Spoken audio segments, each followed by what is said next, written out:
Hello and welcome back to Unfiltered Copenhagen. This is another episode. We talk about the city we live in, the city we love. With me, as always, the wonderful Rodolfo, and of course, I'm Ford.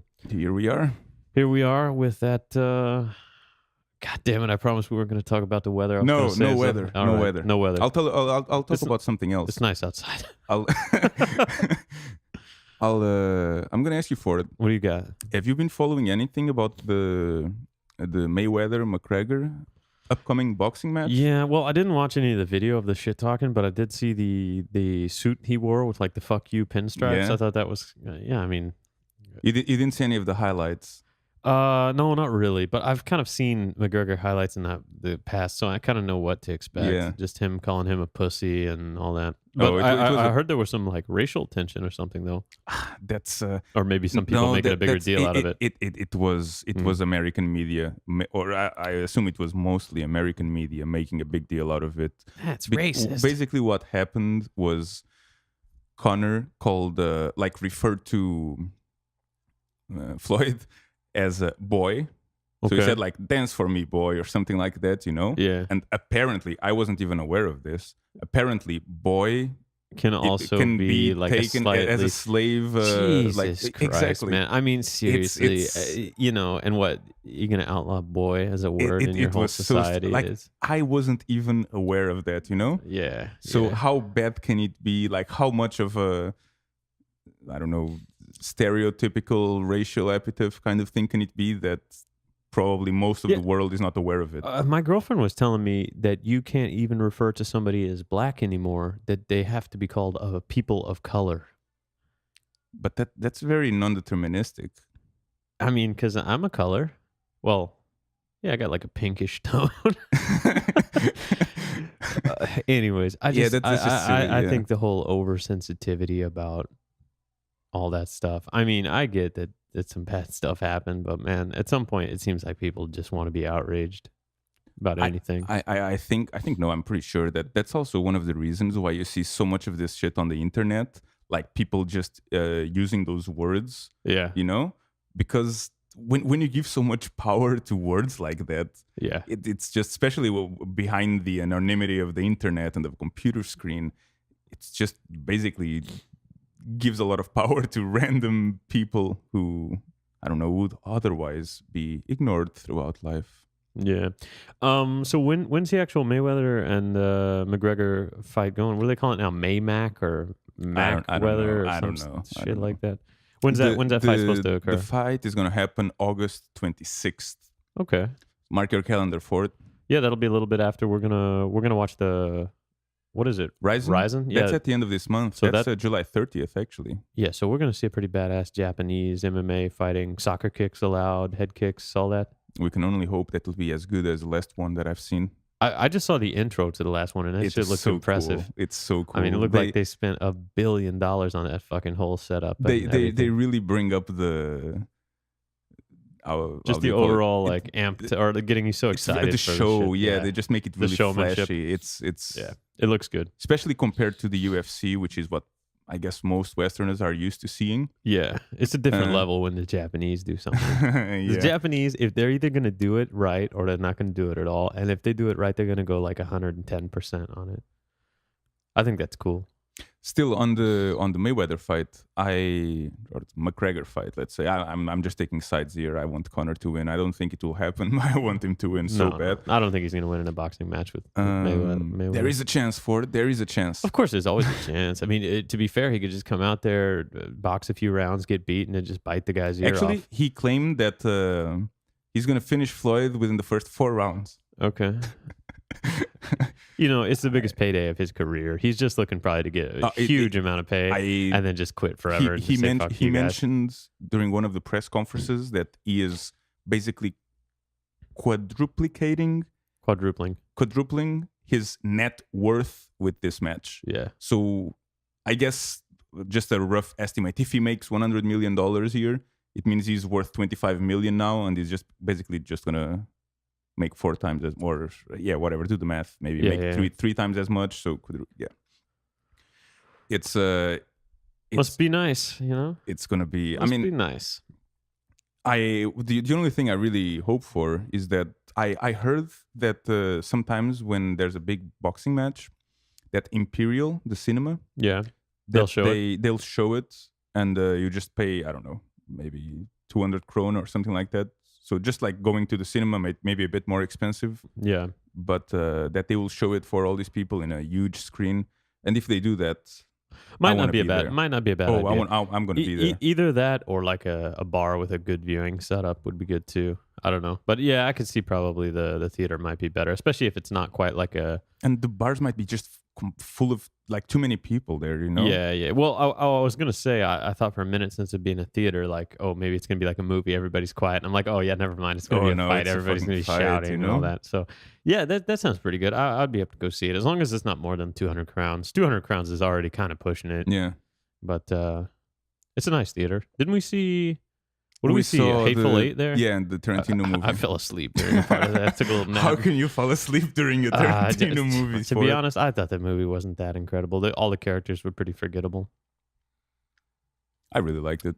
Yeah, fair enough. I mean, I'm probably a bit biased as well. I mean, I wasn't unhappy with it. I wasn't wild about it. I mean, if I fell asleep during it, that can show you a little something about it. But the pacing was, I understand. there was the a few parts pacing the on pacing the first just half of felt the movie. Yeah, really was bad. a And bit then near slow. the end, it just, I mean, when people started dying, you just didn't really care about any of them. Spoiler alert. I mean, come on, it's a Tarantino flick. Everybody dies. Yeah, I don't know. I am so excited I'm for excited that for fucking that fight, fight. though. Seriously, yeah, I watched every single press conference. I am buying into the whole hype. You're I the- am so hyped for this fight. You're You the have no reason he's idea. making all that money. Well, It's you alone. if I was gonna You could- buy the pay-per-view, I guess you could consider But if me. you pay 200 to Imperial for them to buy the pay per view, because they have to buy the fancy license to redisplay. Sure, it. sure. They don't just pay the normal pay per view price. They got to pay like thousands of dollars for that. I understand, but Yeah. I'll gladly sponsor it like this. All The right, pay-per-view is like 90 $100 bucks or yeah, 100 if it's yeah. HD. that's usually what they are. What? Who the fuck? Well, who the fuck? Tell me this seriously. All right. I'm willing to spend $90 for a pay-per-view and see these two guys beat the shit out of each other.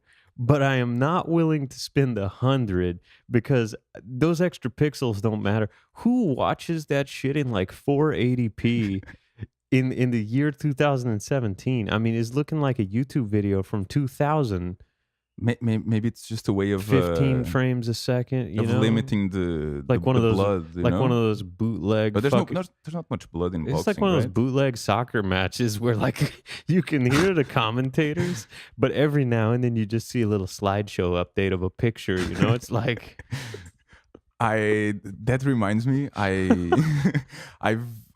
I watch a lot of Benfica games because they're You watch them in a the slideshow? greatest team in the world, football team, and yeah, I mean, I usually watch them on the slideshow? internet streams Yeah, PowerPoint. because that's.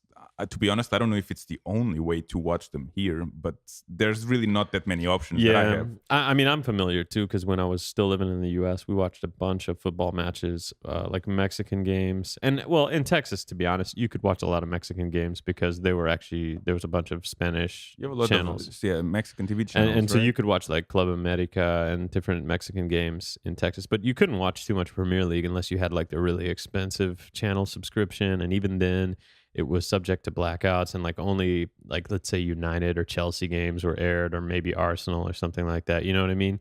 So if you wanted to watch, I don't know, Everton games or whatever smaller club, you would basically just have to bootleg it. And boy, the stream quality on those is probably like what you're gonna pay $90 for like an experience like that, you know? Come on, just get the HD one. I would get the HD. Like, I mean, well, yeah. If I was gonna spend $90, I guess. If we go to the Imperial Theater and pay do you 200 think they're crowns, gonna? Do you think if they're we gonna if we have pay the 200 crowns and 480p? we see the 480p one up on that big ass screen, I'm literally just walking out. of there. They wouldn't do that. You're not gonna walk out. Well, I'm without gonna walk trying to the get manager. your money Yeah, back. that's what I mean. No, I think I'd watch it. I'd watch it anyway. Would you? Dude, I can't wait. You know, and especially with the whole like waking up next time and just trying to not hear about it until you download it or you Yeah, good find it luck. somewhere. Good luck with Good that, you know. luck. Well, you got a Facebook. You're already at a disadvantage. Yeah, I mean, if there's UFC fights, Yeah, you automatically get spoiled. I basically I don't check Facebook. I try to not go on YouTube either because I've been watching stuff on YouTube, and then when the video ends, it's like, here are some videos that might interest you. Recommended. Interview with the winner Yeah, of the that's main right. event. Yeah. It has happened a few times. Well, it's exciting. I mean, it would also be cool if there was some actual fighting here in Denmark, like some MMA event that would come here. I thought there was supposed to be. There was one in Stockholm, right? Yeah, there was one in Stockholm. I didn't want to go there. No, but the one in Stockholm, if I'm not mistaken, was supposed to have been here, or at least there were rumors that it could have they were been going to be here. here in the Royal Arena. It just didn't work out. And for some reason, it didn't happen. No, fuck yeah. I'm ready for something in the Royal Arena. I think it would be easier if there was some big Danish name as well, because the Swedes have a they have some, and the Danes right now there's Joachim Christensen. That's probably the biggest name, and I think he lost like out of his last 4 fights, he lost 3 of them. Yeah. So yeah, it's not really helping bringing a UFC event over here. Yeah, Danes don't really have a huge culture of violence either, so. You don't think so? There's a Kessler guy, the boxer. I mean, I know it's. Well, what I mean is, I don't know. I feel like people here are less hyped up to watch something like UFC, like on a normal basis. I feel like people would be much rather watch, Formula One or handball or football matches. Like that's what they want to watch. They don't want to watch. Well, but I think the MMA. reason why people like watching handball is basically because the Danes are good at handball. So that's what I'm saying. If there was some big name Danish fighter like Gustafsson for the Swedes, sure, maybe I'm sure they would get behind it. Certainly more than it is now. There is one young kid. I can't remember exactly his name. I think it's called Demir Hodzovic or something like that. Perfect. He is. He's. I don't know his name. He's Danish. He was. I don't know if he was born here, but at least he's grown up here, and I can only hope he'll start to. Is he in UFC? He's just he is. Undercard fighter or something like that. He fought in the UFC several weeks ago, maybe 3-4 weeks ago.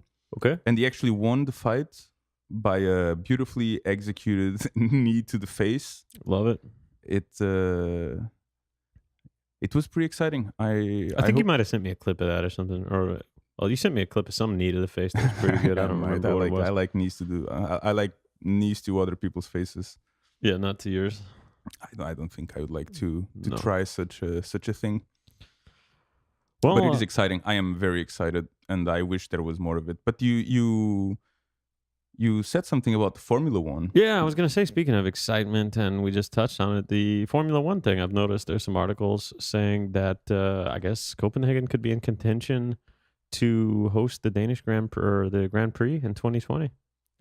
That is very exciting. They want to bring Formula One to the mean streets of the capital. Competition is stiff with cities and countries around the world promoting themselves to race directors. Liberty Media as potential hosts. Multiple U.S. states have expressed interest in Sweden and Portugal as well. So there's a proposed track, I guess. We watched a little brief video of what it would look like. I saw the proposed track. Yeah. A Danish Formula One driver, Kevin Magnussen, was originally skeptical and then supportive of the project. You see, but that's what I mean with the MMA thing as well. Magnussen is basically a big name in Formula One. So if only they had the same in other sports, I'm sure. But he was initially skeptical. Come on. Well, why was he skeptical? Was he skeptical because it's kind of small city and making a race a bit of a hassle? I don't know. Actually, I don't know. I don't know how the whole thing would work. I don't know if they would have to close. I mean, of course, they'd have to close the streets during the races and qualifications and stuff like that. But how long would they have to close them, and what all kind of work would need to be done on the roads before and after, and all that? Yeah, it's a big undertaking, I guess, for a city to decide on, especially something like that that's going to shut down basically all traffic on a lot of major streets. But hey, I think it'd be kind of cool. I mean, I'd go check it out. Awesome. I'd go check it out. But for example, in Monaco, if I'm not mistaken, the racetrack is also the streets of Monaco. Okay. They just kind of close them during the race or Yeah, something yeah. like Put up that. barriers and probably smooth out certain areas. And probably there's other cities that where it's exactly the same way. I actually I don't know. I'm not that much into Formula One. I don't know exactly how it works, but I want to see it. yeah, bring some earplugs. That shit is loud. And it's one. Yeah, I don't know why. Like Formula One is one of those things that I assume it might be actually better to watch it on TV because you're basically static when you're watching it live. You're just Yeah. sitting or standing in this Yeah. place, and every once in a while, just some car passing by. Yeah, I think without a doubt, it's one of those things that's better to watch on TV. I mean, unless the area you're watching from has like a giant monitor where they're showing like what's being showed on TV in front of you as well. Like NASCAR races and stuff. I mean, they just go in a fucking circle. So you can sit there and you can kind of keep a good eye on what's going on. The ultimate American racing sport. Huh? That's right. But yeah, stuff like Le Mans and Formula One and all that stuff, when it's like an actual pretty decent sized track and you don't really have a good overview of the whole thing. If you don't have a screen or some sort of monitor to be able to see what's going on, I have a feeling it's not as interesting. And unless you just want to hear the roar and the race of the engines coming around all the time, I'm not really for super loud, obnoxious fucking noises. So you're too old for that shit. I really am getting too old for that shit. I feel like I'm like an old grandpa with to get off my lawn and shaking the cane. Would you like to drive a Formula One car? Or some level below car? Yeah, I mean, I'd like to drive one of those badass cars on a track that just basically has no obstacles and hopefully nothing I can fuck up. Yeah, like pretty much nothing just I can fuck race. Up. But the amount of reflexes you have to do that shit is incredible, man. I've seen some videos, like live videos from the cockpit, and I don't know if you've also seen like the Isle of Man stuff, like on the motorcycles, like the first person. Holy shit, man! Like, there's no time for you to react at all. I mean, I just watching the videos, I'm wondering, like, okay, if you just for a microsecond lose focus or make an accident, or you know how you're looking out in the distance and you're like, is that the turn or is that like, you know what I mean? Like sometimes when you're driving and something's at distance, it's hard to tell if that's actually where the road continues off to the right, or like it'll look like, okay, maybe that part to the left is where I need to go. And if you don't know that, and like even for a microsecond, you make the wrong adjustment, you're just going to be like completely smashed on some cement thing at like hundreds of kilometers an hour. Yeah. And it leads to right turn in 0 meters. Yeah. I remember hearing or reading about I don't know if it was Colin McRae, but basically some professional racer, you know? Yeah. Race car driver, but not Formula One driver. So he just he drove in rally or something like that. Else. Well, but it wasn't speed racing like on a track like that. It was probably rally or off-road stuff. Sure. So rally car. Trying to drive a Formula One car, and that's a professional driver, right? And just not being able to control it. Yeah, I mean the amount of power and everything. I mean, it's not like, and that's a professional driver, you know. So I can only imagine what you would do there, I guess.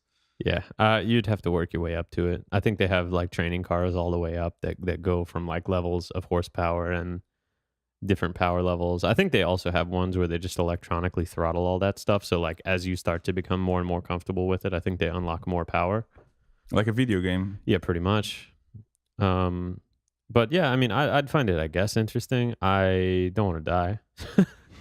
I'll let some other guy do that shit. Did you rode on the karts a few years ago on our company trip, right?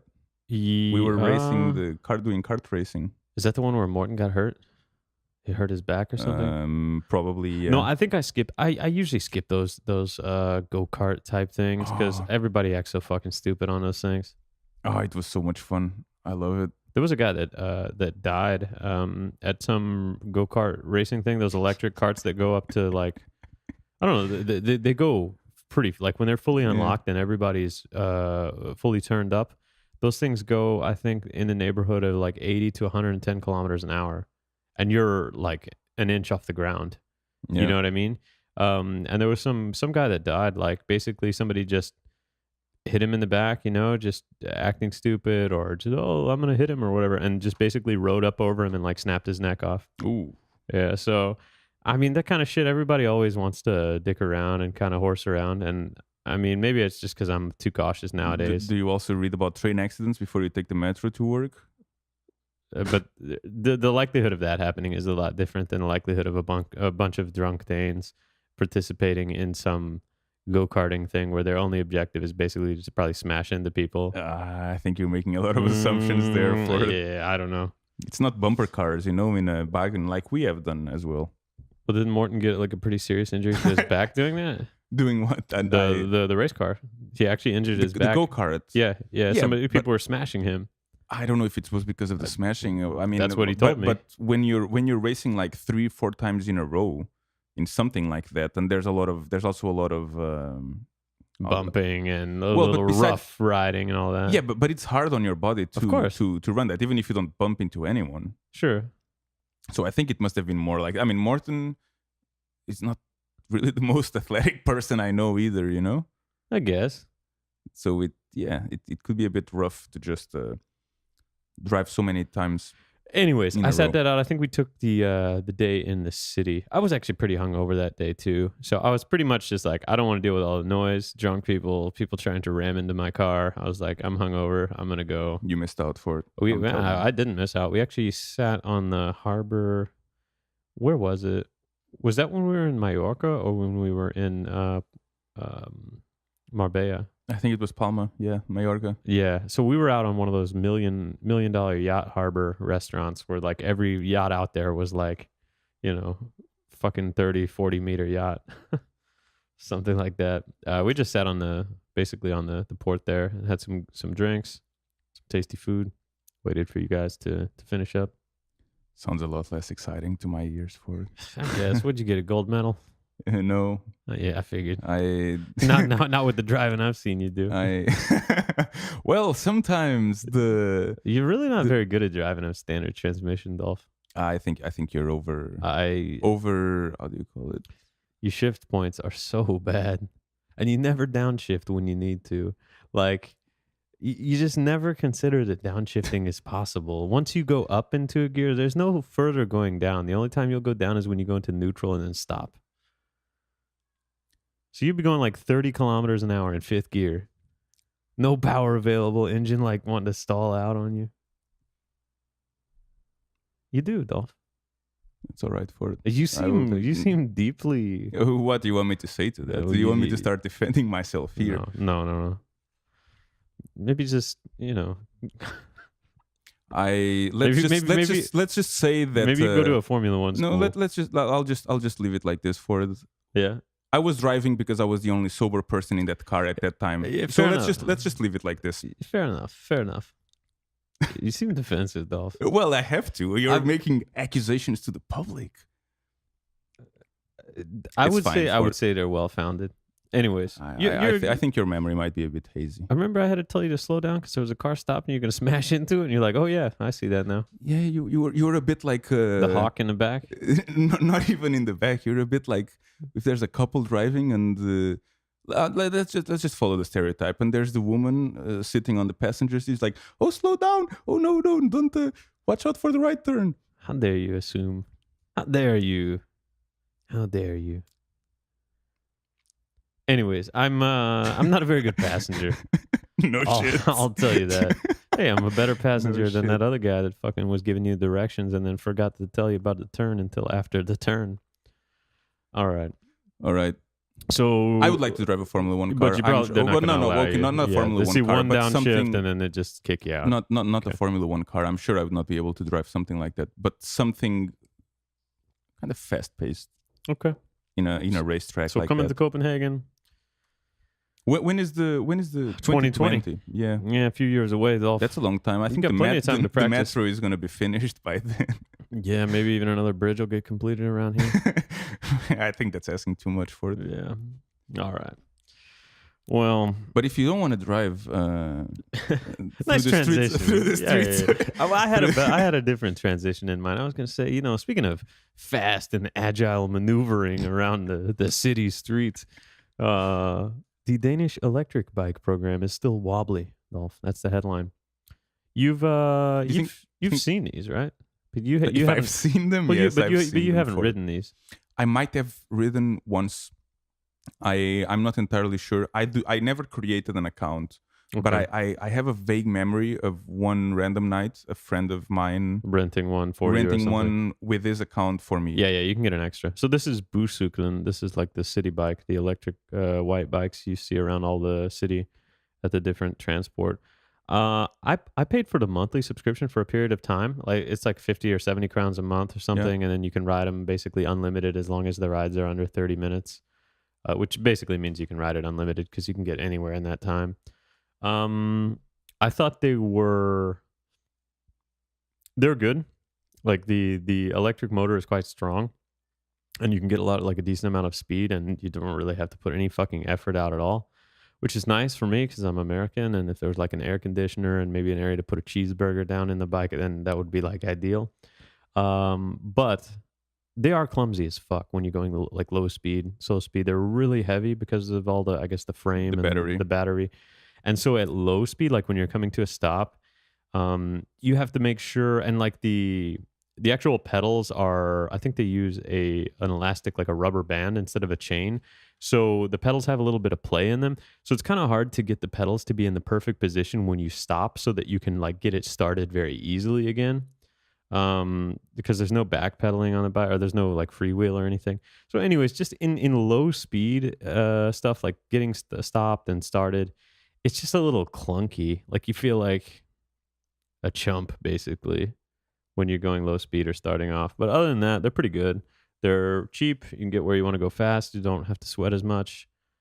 But How long apparently, does the battery last? Do you know? a pretty long time. Yeah, I never killed one, but I think probably at least 30 minutes continuous ride if it's full with like the high hill assistance. Because when you get on it, you can select how aggressive you want the motor to be, and of course, Mhm. all of us always just put the motor on like the maximum speed. I think Yeah, that's what most the people thing is, do. I can imagine that if you run out of battery, Oh it's yeah, it's gonna be oh yeah, yeah. impossible to If, ride that if you shit. run out of battery, you're dragging a fucking anchor around. I mean, there's no way. I don't think you can ride the bike Without it. Yeah. any distance. Maybe a few hundred meters maximum, but it's probably at that point just better to get out and walk next to it. Yeah, I remember a friend of It's mine heavy as told me fuck. that he basically when the battery and he's a big guy. When the battery ran out, he basically just walked with the bicycle Yeah, to the next stop. yeah. It's way too heavy without the battery or the motor. But apparently, so this thing has grown from 169,000 rides in 2015 to 933,000 Wow. last year. So I mean, that's what, 4 times the ridership, almost a Yeah. million rides a Yeah. year. And I know this had a lot of criticism when it first came out, that the bikes were too expensive and that they weren't practical, and I don't know, everybody thought it was wasteful and all that. But apparently, they're getting a lot more popular. I think it's such a great idea. I think I've already mentioned it before here. I think it's a great idea. I haven't really ridden, like I said, ridden in them, so I don't know if they're better or worse than what I imagine. Yeah, But I think it's great. I see so many people riding them that they're clearly very popular. yeah, yeah. They are quite good for what they are. It would be nice if they were a little lighter and a little more maneuverable in the city. Like as long as you're going more than 10 kilometers an hour, they're fine. It's just when you have to, sometimes when there's a lot of traffic and trying to get around people and it's congested and everybody wants to get out of the stoplight right away, and the bike is just a little bit clunky to get going. But other than that, I mean, Do you think a lot of Danes or people who live here that maybe have a bike, maybe they don't, but or that have a bike but they still choose to use ride these? these? I think so. I mean, one of our good friend, I think. Well, I don't know if he has his own bike anymore or if he just uses these. But I mean, there's a lot of advantages if you're near a station that has these bikes, and wherever you're going on a normal basis, has a station where you can drop this thing off, which is pretty common. I mean, these things are all around the city. So think about it. You don't have your own bike that you have to worry about getting stolen, locking up after work if you want to go out with everybody, but not everybody brought their bike. But then you got to haul it over to the bar and then lock it up and make sure it doesn't get stolen. I mean, I know when I bring my bike out, it's always just a fucking thought like, okay, I got to make sure I secure it to like actually something physical, not just use this little back lock. And because if you don't, it's just going to end up missing if you have even a reasonably nice bike. So then you just got to buy a shitter bike that sucks to ride or isn't that great to ride. But it's lighter. It is lighter, but it probably doesn't have an electric engine either. So I don't know. I mean, our friend basically pays for one of these because think about it. You can take it one way, drop it off. You don't have to worry about it. It has an electric motor, which means that you don't have to worry about really putting any effort into it either. And if your friend doesn't have a bike, I think you can basically rent a second bike on your account, and then they'll have a bike as well. How's the seat on these bikes for it? The seat's pretty comfortable. I think it's kind of a unisex one that's also designed for females, so it's a more wide seat than like a kind of racing male style seat would be or something. But I wasn't aware that there were different gendered seats. Well, the sit bones are a little different. Yeah. Because if a woman tries to sit on a male seat for a bike, it really presses like that front area really presses and puts a lot of pressure, like basically right on your vagina. And that's not really what you want. Like the female bikes, they want to put more weight kind of on the ass cheeks, like the actual sit bones, like the bones in the ass. Whereas I think the male ones, I think they also want to do that, but there's some difference about how the front portion is supported. And I think on some of the female seats, they actually have a cutout in the front or something like that. So there's definitely a difference. How much there is, I mean, I don't know. But I mean, of course, there's unisex seats, which are kind of made to try to support both people.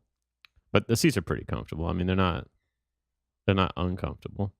So you think it would be an advantage for me to use these bikes instead of the one I have? Not like that currently. ass destroyer that you got. It's I mean, it's something that came with a vacuum cleaner. What do you expect? I mean, hey, I rode that bike for quite some time, but I had to get rid of it. The seat was just too uncomfortable. I could have got another seat, but I wanted like a more road style bike too. Anyway.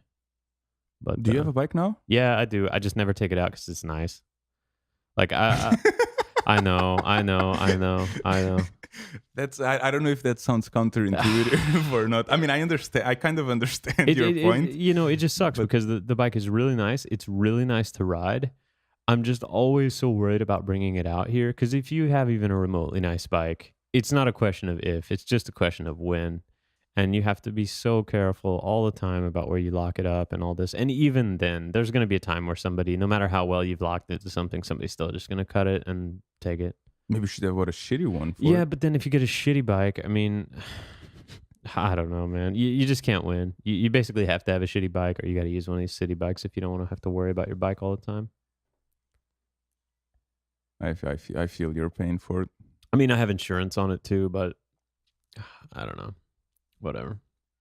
Yeah, one of our friends, he actually got his bike stolen, a month or two ago, something like that. And it wasn't that great, the bike.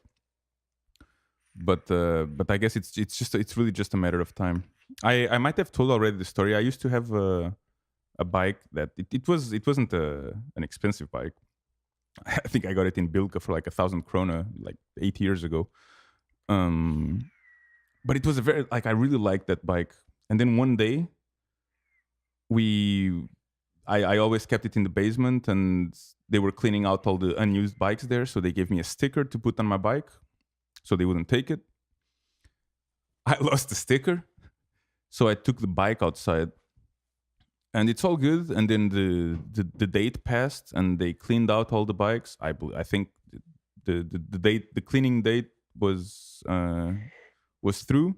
So I thought, well, I can bring my bike back. And I did, and I never saw it again. That's the story of my bike. Anthony, I used to call it. Really? No. Okay. But what made that name come to mind? I don't know. Starts with an A. First name that I thought of. I usually call things Gerald when I have to think of a name for them. Not like Alfred or no. Jerome. Jerome gives me, not for a bike. I think if I had a wheelbarrow, I'd call it Jerome. But a bike. All right. I don't know. We're grasping here.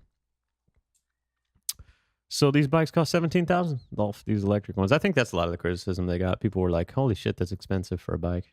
because they have the But how tablet long do on they there and all last? that. That's the question. How long do I they don't last? fucking know. What do I look like, a bike mechanic? Because I mean, even if they're expensive, if they just last a long time and a lot of people ride them, then Yeah. it's just a matter of how much it costs for how much they're used, I guess, until they need to be replaced. Well, they charge 30 crowns an hour for them. So basically 100 crowns for every 3 hours, 1,000 for every 30, and then 17. 30 krona an hour? Yeah. Okay, so they need to go. 3,000 is 100 hours. Wait. Holy shit, that's a lot of hours. Is that right? 30 krona 1 hour. Yeah, pretty 300 much. krona 10 hours. 3,000 krona 100 hours. So 369. So that's like They need to be ridden for like 5,000 or 6,000 hours to be break even. Yeah, that's a lot of hours. I don't know. Anyways, whatever. I think it's worth it. Good job, Copenhagen. Make them a little less clunky next time. I think, But well, your taxes are paying for this. For it. Yeah, to be fair, I mean, I guess they got to make them heavy duty enough to where like fat Americans can get on them and not break the frame, you know? So. I mean, there's fat people besides Americans for it. You know, but when you think of a group. Yeah. You don't need to say anything else. You're right. You're right. I think. Which is funny because actually Mexico, I think, is the highest obesity. But I don't think the U.S. is very far behind. But I think Mexicans have such a high obesity rate because there's a lot of places like Coca-Cola, just regular Coca-Cola with sugar, is so popular in Mexico. It's incredible. People drink Coke instead of drinking water. Well, they do that in America as well, right? Yeah, that's true. But I think it's actually cheaper in some places in Mexico to buy Coke than it is to buy water. Which doesn't make any fucking sense. 0 sense. But I think in the States there must be places like that as well. At least for bottled water. When you mentioned it, it didn't strike me as something that I'd never heard before, or at least considered. Yeah, well, also Mexican food is really fucking good, especially when you're talking about like Tex-Mex and man, that's not real Mexican food. Right? Well, that's a bit of hybrid. That's like going to, and it's a great place. I really like going to. There's this Thai place called Wok, or Woken or something like that. I think it's woken.dk, the website. And I like going there. It's just takeaway Thai food. But I mean, you can tell that it's not Thai food. It's kind of Thai inspired, but made nice for Western audiences. Yeah. Or audiences. Well, you say Tex-Mex isn't really true Mexican food. I mean, they do have that more fish-oriented Baja Mexico, but that's like the western coast of Mexico. Most of the stuff south of Texas border is also going to have very similar like Tex-Mex related stuff. Like that area is more about like beans and rice and fatty kind of like enchiladas and lard dishes and stuff like that. Less fish, more beef, more chicken. Oh, I miss it. Was Texas? Did it used to be Mexico, or was it always its independent? No. Texas was, I think, previously part of Mexico, or at the very least, that there was the Texas-Mexico War, or something like that. They had a war over that. It was an independent state before it joined the U.S. It might have been, yeah. It might have been. I don't remember exactly the entire history of it. You think I should know that, living there for 30 years? Oh yeah, you are from there. To be fair, I mean, it was. Yeah, I remember the Alamo. That's right. What happened in the Alamo? Davy Crockett, I think, fought off a bunch of. Let's look at the Alamo thing here. So I don't tell you the wrong thing. Oh God, I'm spelling it wrong. Here we go. All right, there you go. Alamo. Alamo.dk, car rental. Car rental. That's not what we want. Let's look. But I'm pretty sure it was there was like this fort that was being sieged by the Mexican army. And basically, some Texas forces like held it for like an enormous amount of time, something like that. 1836, pivotal event in the Texas Revolution. Following a 13-day siege, Mexican troops under President Antonio Lopez de Santa Anna launched the assault of the Alamo mission near San Antonio, killing all of the Texian defenders. His cruelty during the battle inspired many Texians, both Texas settlers and adventurers from the United States, to join the army. Buoyed by a desire for revenge, the Texians defeated the Mexican army at the Battle of San Jacinto, ending the revolution. Damn. You'd think that... actually, I'm thinking now. Maybe we should... I should learn something about all these wars that happened in Copenhagen. Yeah, back in the 1800s and stuff. Yeah, because I mean, the thing is, like, for me, I don't really. you don't really think about shit that happened just maybe a couple hundred years ago, which seems like a really long time ago, but really It wasn't really. in the grand scheme of things, 200 years isn't much. No. No. What do they say? Like, I'm ready. yeah, I'm it's ready. something with I Americans. know it's gonna and, be some kind of fucking low blow. Go ahead, get it out of your system. I don't think it's a low blow. Go ahead, get it out of your system. But it's I'm like, ready. I'm ready. Europeans say 300 miles is a long distance. Americans say 300 years is a long time. Mm-hmm. It's just that, So how in the States, you're just used to driving for long distances and you just call it, I don't know, a normal trip. But in Europe, since everything is so much closer, driving 300 miles, I get it. I don't need the full breakdown. I'm capable of critical thought, Dolph. And okay, so what's your opinion on this? I thought. You think 300 years is a long time for it? It's a short history. No, not really. 300 years is not much in the grand scheme of things. I mean, that's like 3 or 4 generations, right? Probably 4 generations, probably. Maybe 5. It depends on what your lifespan. You can have 3 generations in 100 years if you have kids around 30. Okay, 3 less. Like I'm talking about like an average lifespan of 70 or 80 years old. You could have what? Basically 4 kind of lifetimes in that period, something like that. Was it? I remember hearing, probably reading, a short time ago, that the granddaughter of some really old school American president was still alive. Like someone who's really when you think of them, you just think of, I don't know, late 1700s or early 1800s or something like that. Okay, and that was quite interesting. Yeah, without any further details, I mean, it's kind of. Well, I think it's someone who just had like their last kid when they were, I don't know, 50, 80 60. or maybe more, like 70 or 80, Yeah. So, or maybe it was a civil war, some president during the Civil War, something like that. Okay. Sounds interesting. Well, if I knew more details, I would have. It didn't really register in my mind, I didn't think this is worthy of remembering, but It was a fun bit of trivia at the time. Yeah, my memory isn't what it used to be for it. If you ever go to San Antonio, there's 2 things you can do in San Antonio that are even maybe remotely worthwhile. Like, it's not much of a tourist destination, but if you go to San Antonio, check out the Riverwalk. That's probably about the coolest thing you'll do.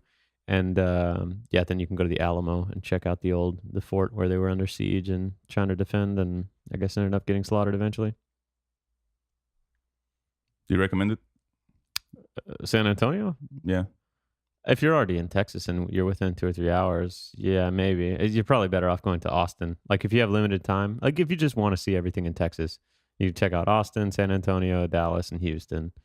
But if you only have like a week or something, I would just say just go to Austin and maybe make a 1 or 2 day trip to San Antonio if you're really feeling like it. But I think Austin's probably the best place in Texas for just like doing stuff outdoors, tourist. It's the hippest one stuff. for sure. There's better music, better food. Houston's pretty good as well. I mean, Houston's a little more. I think of Houston like as city slicker in a way, like, you know what I mean, like the downtown area. I just feel like Austin is more. I don't know. It has more blend of like the natural environment, and you actually have hills and like actual geographic features in Austin, whereas in the rest of Texas, it's just completely flat and boring. So it's a good place to ride a bike, like Copenhagen. Except everything is so far away. Well, Austin is a little better to ride a bike than a lot of places, but it is pretty hilly. There's some places in Austin you really can't ride a bike. It's super hilly. But yeah, more beautiful. People are more chill, more liberal. Good music, good food. I think that's kind of the thing with Portugal as well, or at least Lisbon. Lisbon is built on top of 7 hills. Yeah. And if you're riding a bike there and it's not an electric bike, it's might as well walk. It's very tricky. I mean, I never tried it, and then it's warmer. Yeah. And you don't want to be going uphill in the summer. No. Without any extra aid. The good thing is, at the end of it, you can just get some great food. Like a sausage? No, this is not. I'm not talking about Copenhagen. I thought you were coming with a great transition into our next article. I'm sorry. Oh, it's all right. I'm sorry. It's all right. Go ahead. What were you on? I mean, I know you were onto something. No, I was just saying that I think that's the biggest problem with adoption of bicycles in Lisbon. Yeah. Is that it's basically built on top of a lot of hills, and there's a lot of going up and down, and it's not really suitable. Like the traditional narrow streets, European narrow streets and cobblestone, and then bicycles going up and down hills. Doesn't sound too comfortable. It doesn't sound very comfortable. No. Well, but fuck. Now I'm trying to think of something related to pigs. Can you get a good transition in here? Come on. Well, since we're talking about Portugal, one thing that the other day I was at my friend's place, and he offered me some traditional Portuguese chorizo, Yeah. made from his grandmother or grandmother friends or something like that. Yeah. And I noticed that usually when you think of homemade sausages or just homemade food in general, you on grandmother food, you associate usually have good good feelings good about it, like about tasty, it's like, oh, it's so tasty, grandmother food. Yeah. I remember telling him that I was a bit underwhelmed with that chorizo because it lacked some kind of salt, And he was telling me that, I think that when they make this, it's not like they have a very scientific approach to it. They just kind of like, okay, let's just put as much salt as I feel that this should have. Just like take a handful or take two handfuls or whatever. What if his grandmother, don't you think with all those years of experience, she would know about how much to fucking add? Well, maybe they wanted to make a low sodium. Low sodium chorizo. Like my heart is a little fucked up right now. I'm going to go with the low sodium option. But that's basically what they ended up doing. Okay. So not enough salt on the sausage. But not on that one. Homemade food is not necessarily better just because it's homemade. No. That's true. But that's basically what they do. They kill a pig a year or something like that, and they just get together, kind of like just hanging out, and just make sausages all day. And then they give sausages to each other. Mm-hmm. Well, and then some of them end up in Denmark. And some of them end up with hepatitis E. Oh. How come? How come? No, this article is called "Don't Treat Your Pork Like a Pig." Dolph, what a wonderful headline that is. A rash of hepatitis E infections is sweeping the EU, and it's mainly transmitted through pork, says a report.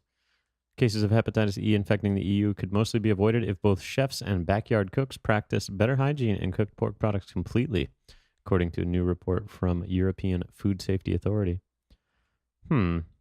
It doesn't mean you can't eat a rare beef steak, says Birgit Nurung, head of the department at University of Copenhagen. Yeah, whatever. Pork should be cooked completely. Special care should be taken when handling the liver, which contains a lot of blood. That could mean high virus concentrations. But what does hepatitis in pigs have to do with a rare beef steak? I guess it has nothing to do with a rare beef steak. It's just talking about hepatitis E is widely found in pigs. They're considered a major source of infection in humans. And unlike salmonella and campylobacter or something, which are found on the surface of meat, hepatitis is contained within the meat, deep in the flesh, because it's in the bloodstream of the animals. So I guess people end up not really fully cooking them. They recommend that you boil the raw sausages before you actually cook. Like cook them by boiling them before you put them on the grill. Because if you grill them, then they'll pretty much be burned on the outside by the time the internal temperature is high enough to kill it all. So people end up kind of undercooking them on the grill. My dad always told me that pork should always be cooked well done. Oh, yeah. Yeah. Do you want some rare pork? No, thanks. Because it does have a lot of different viruses and bacteria that can be in pork.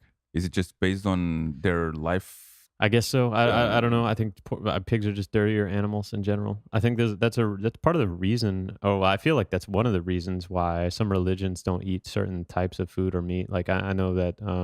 It's more higher propensity for. I would say that more. Don't you think more religions or more people don't eat pork than any other like religious thing? I guess I mean cows for like Hindus and stuff like that as well, but. No, but I think you're right. But I mean, those are the two big, right? That's like Hindus not eating cows. There's also a lot of shellfish that is not eaten according to that's the true. Old Testament, if I'm not mistaken. Yeah, that's probably true. But yeah, anyways, pork's just kind of a nasty animal. It tastes so Nasty good meat. though. You Yeah. can't have flesk-sized sandwiches made with No, I agree. I love cows. pork. I mean, some people don't eat it just because they're kind of grossed out by it. Like I had a friend in the U.S. He never ate pork. He's just like that wasn't his thing. Um, yeah, you got to follow the instructions if you make leopostei as well. The core temperature must be above the minimum of 75 degrees. Would you ever make your own leopostei? No, because I don't like it at all. You don't? No. Do you like it? Yeah. I'm not. I don't like liver too Mhm. much, but I actually enjoy leopostei. I just think it's nasty. The whole thought of like completely ground up, like mashed into paste meat. It's just something about the texture of it is what I don't like. Yeah, I mean, Yeah, you know what I mean? you Like know, just throw a cow in a blender and then come out with something like a smoothie. I mean, this is kind of how I feel about liver postei. It's just nasty. it's just something that it's kind of another way of Sure, another preparation. buttering the Yeah, the bread. I get it. That's how I see it. You put some bacon on top, you know? Yeah. So, anyways, if you're cooking some pork, make sure to cook it all the way. Yeah, that's the takeaway from That's this. today's takeaway. That's today's food safety takeaway. Food safety. Yeah. Should we have a food safety A recurring tip theme, every week? I don't know how many food safety tips I can Yeah, really. I'm not sure. I'm trying to think. Let's see. Chicken, well done. Pork, Hey, don't waste well them all done. in first Yeah. episode for it. Come on. All right. We need to save them All if it's going to be a recurring thing. All right. So there you go. Don't get hepatitis E. Hepatitis is If you had to fucked up. give up on one kind of Meat or food. yeah, which one would it? Would Actually, it be meat? no. That's if you only had to choose one kind of meat to eat for the rest of your life. So you can still cook it in different ways, but Uh-huh. you'd have to choose between bird meat or pig or cow or whatever else. Goat. Goat. For me, I'd probably pick chicken. I think chicken is probably the most Because it's the most versatile. or what? Yeah, I think so, and I like it quite a bit. So you'd be having chicken burgers for the rest. Yeah, it's a toss up between chicken and beef. I think it's kind of a hard decision for me. I think I could go without pork. Like I think if you asked me the opposite question, like which meat group would you not eat for the rest of your life? I Mhm. mean, if I was just trying to be a jerk and like make it like so, But it then you doesn't. can find something esoteric. Yeah, then I'll be like lamb because I don't ever eat lamb. Oh, I don't lamb is care so about lamb. good. Fuck lamb. It doesn't Lamb matter. is so good. Doesn't matter. I don't eat Have, lamb. you But need, if- you need but- to have a shawarma from Kebabistan for it. It's all right. I mean, it's just No, it's from Kebabistan. all right. I'll take And it. the one on You need to Instagram. you need to watch Forrest Gump still and a Notebook. Should we have a Forrest Gump party where we eat where we have dinner at Kebabistan? Dinner at Kebabistan or to Yeah. get a takeaway and then come here and watch Forrest Gump. Yeah. I Oh mean, no, not here. I'm not gonna go to fucking Istegel just to get a Don't you kebab wanna- and then come back here. don't you want to cuddle up on my couch and watch Forrest Gump with me? Have a few tears. You think I'm gonna cry? You think it's guaranteed? I don't know if Forrest Gump is guaranteed that you're gonna cry. I feel Especially like since I'm getting prepared now, because you're kind of saying, oh, you're probably gonna cry. So Rodolfo, I'm gonna try. If you were gonna cry, it doesn't matter if I'm preparing you or not. Like it's gonna hit you deep in the feels. Either you're like just a savage and you don't care and you're not gonna cry, or yeah, maybe you're not very sentimental or whatever. But I'm telling you, man, I cried when I watched Forrest Gump. How old were you? Like the first time I watched Forrest Gump, I was probably 12 or 13. So How old were you the last time you cried watching Forrest Gump? I don't know when's the last time I've seen Forrest Gump. I have no fucking idea, man. Probably in my late teens, early 20s. I don't know. I think I've only cried watching one movie. Come on, bro. There's one point in Forrest Gump. It's every Don't time. spoil it for it. No, I'm not gonna spoil it. I'm just saying every time it just hits me in the feels real deep. You know. That's a quality film when it can make you feel something, Dolph. Well, yeah, but yeah, should we really go into this? I mean, just you can feel something without it needing to be sadness or something that will trigger some tears. Yeah, no, that's true. I'm sure the Yeah, absolutely. I mean, whatever you can feel your whatever. your your favorite movie will make you feel something strong, because you're not just gonna I assume people are not just gonna like a movie and say it's their favorite. It's not only like just the sadness part. Like for you to even be sad about a certain thing, you must have felt a certain other emotion, Well, like you need to about be certain invested character. in it. Yeah, for exactly. sure. That's what I'm saying. Like maybe you felt proud or happy or yeah, I don't know. Like there was some revenge aspect or whatever, and then maybe it didn't work out. Maybe the character didn't get his ultimate revenge or didn't get to carry on his life like you thought he should have, and like that hits you hard because you really are invested in that character. Anyways, Dolph, Forrest Gump, you're gonna cry. I don't, I don't, I don't, I don't 70% believe chance. you. No, Do I you, don't, do, I don't you, do you believe you. ever cry on movies or no? I cried watching E.T. when I was like 8 years old or something like that. Never again after that. Not with movies. Not even I've like cried more watching and cried. I mean, I got tear-eyed. I didn't yeah. bawl Like, my eyes out. like not a Watching full deep down. documentaries, because when shit like that, when I see stuff that I know it's Is true, real. Yeah. it Yeah. hits me a lot harder than watching. Yeah, a movie. and when I talk about you're gonna cry during Forrest Gump, what I mean is that you're gonna have a teary eyed part that you're gonna need to kind of choke back, and then if anybody's sitting there with you watching, they're gonna look over. You'd be like, hey, dude, are you all right? It's like just like one little lonely tear rolls down your eye, and you're kind of trying to hold it in. No. But The Notebook, I had a legit all out, like I had a legit fucking cry, like bawling, like so sad I was just sitting there like a fucking water fountain. All the talk about the fucking Notebook makes me not want to watch the That's movie. how I was. I never wanted to watch it either, and I still didn't want to watch it. Like my girlfriend was like, "Hey, we got to watch it." I was like, "No, I don't want to fucking watch that movie. I hear it's sad. I don't want to fucking cry, And I was like, "All right, I'm gonna watch it, but I'm not gonna cry. I'm tough guy, Let me put the tough face on. All right, here we go." And I was like watching the whole thing. I was like, "This isn't so bad. No, this is all right. All right. I see what they try to make me cry there, but no, I'm too strong." And then there's just one part, Dolph, where you just can't help it. It cuts deep. That's how they get you.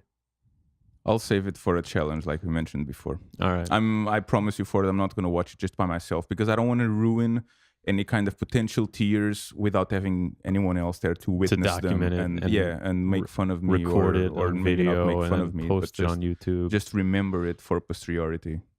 We should, I don't know, maybe later I'm going to look at YouTube and you know how they used to have all those different reactions, like reaction videos of somebody watching. Yeah. And whatever. for Game of Thrones, that was quite popular for the big there? things on Game of Thrones. Okay. Was there? I didn't know. I didn't see any reactions on that one. Oh, But- I saw But I them on remember the- seeing like some kids in the backseat of a car, like right after they watched like some Disney movie where something sad happened and they're just crying their like eyes watching out. Bambi. Yeah, something like that. Like, what did you think about when Bambi died? And it's like the kids just back there like, "Wah."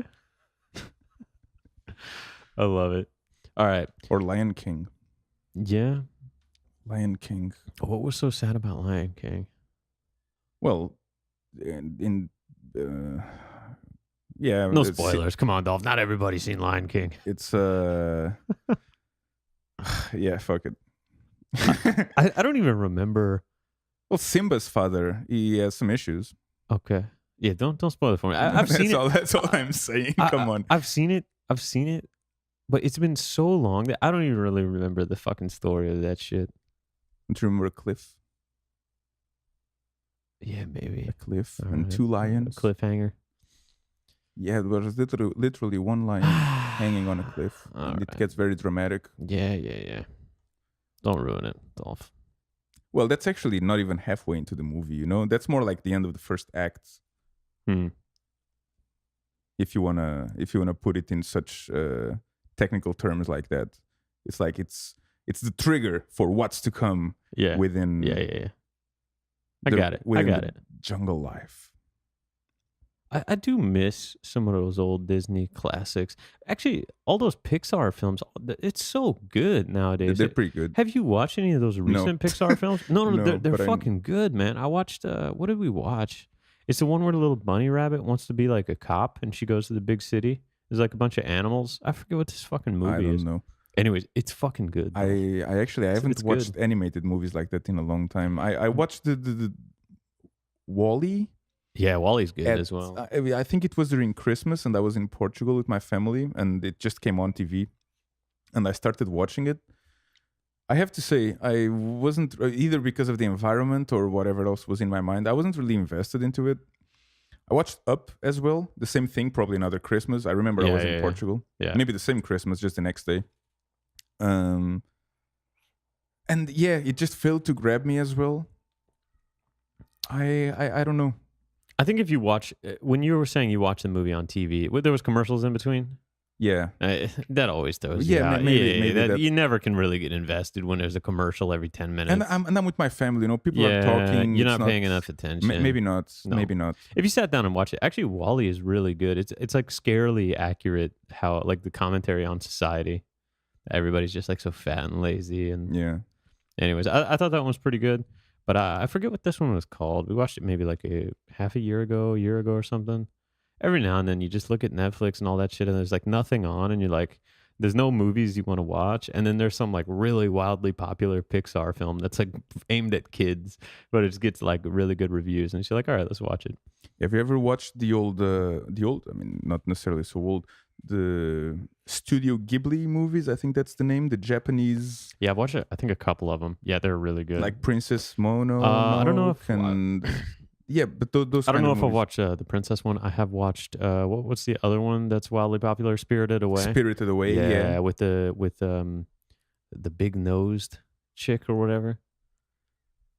Oh God. The one of the evil characters. Yeah, like one of the witch or the evil character or whatever. Big nose. I'm just gonna search those movies are so. Yeah, they're very especially good. That one. It's just this one. Yeah. I remember that. Yubaba. Those movies are so That's good. Right. I think I like those movies better than most Pixar movies. You know, I also feel that, and again, forgive my ignorance on Pixar movies, I'm sure they have different layers as well, but these movies are a lot more adult-oriented as well. Yeah, it's that's like true. It's not just, look at something cutesy and animated moving around, you know? Well, that's the thing, is like you grow up in the US and almost every animated film is very pretty much tailored towards kids and like very soft and not dealing with any real adult issues, where I actually will argue that some of the Disney and the Pixar stuff is like works on two levels, you know, like they're made for kids, but adults can also enjoy them. Like they have some themes that's like maybe kids don't really readily pick up on, but adults are like, oh, okay, I can see it like an additional layer of depth here. But then you have all these like animation and stuff coming out of Japan where it's not just targeted to kids. Like they just use animation as a medium for like for more storytelling, dark and fucked up stories as well, which I really like. There was that anime series that I basically picked up and I just couldn't stop watching it. I'm trying to think of the name now. How long ago was this? Maybe like last year I watched the whole thing. Akame ga Kill. And our good Akira? friend, no, Akame ga Kill. It's like this. Oh, okay. What's the name in English? I guess that is the name. I don't know if there's like a direct translation or anything. That's just the name of the show. Is there a Wikipedia page? Yeah. You should watch this, man. It's like fucked up. It's awesome. Should I watch that before or after Forrest Gump? No. You should watch this before any of that other shit. Seriously, this is fucking... That's what you said about Forrest Gump as well. You're never going to watch anything I tell you, so I don't even know why I tell you about any of this shit. That's not true. The show is incredible. That's not true. Siobhan watched like 2 episodes of it and then spent an entire fucking weekend just like smoking pot and watching the rest of it. Yeah, but that's what I try to avoid. It's the same thing as I know that I have to watch, what's the name, House of Cards and all these TV series, and I have to avoid that shit for it. I get too invested and I just basically have no life until I finish it. I'd rather watch Forrest Gump than this because at least it's only 2 hours. Or maybe it's more, 3 hours. I don't know. It's like I can't win with you. I can't recommend a show you're gonna watch. It's not a win. When was the last time you watched the show that I recommended you for it? You never recommend me any shows. That's not true. What have you recommended? That is not. I can't remember. You send me some YouTube videos. I watch them. If it's less than 3 minutes. No, if it's like less than. No, that's not true. That synthesizer thing you sent me with what's her name? What's that chick's name that released that album that I said I really liked? Caitlin Aurelia Smith. Yeah. Yeah, but that's because you already liked her or her music. No, I didn't. I didn't even know about her. You just sent me the video and I checked it out. It was like a 20-minute or 10-minute video about her. I can't remember for it. See, look at that.